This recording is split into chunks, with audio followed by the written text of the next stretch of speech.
Protože tenhle e-book je něco, co bych si přála já sama na začátku té celé cesty mateřství. Je to něco, co bych hrozně byla ráda, kdyby mi někdo tenkrát před těmi 3 lety takhle by přišel, takhle mi to dal do ruky a řekl, že na tohle si přečti, to ti pomůže. Je tam všechno.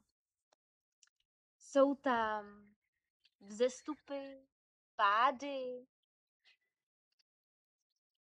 jak to mám já, jak to můžou mít ostatní ženy, co je důležitý, na co se úplně naopak vyprdnout a nechat bejt. Dala jsem tam fakt kus sebe.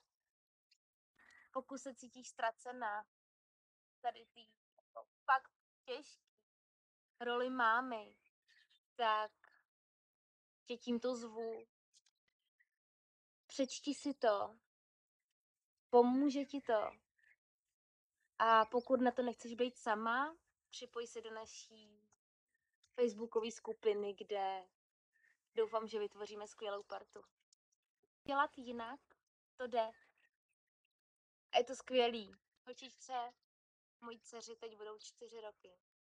A vidím to na ní každý den, jak už se mi to zpátky vrací. Všechno, co jsem tam dala.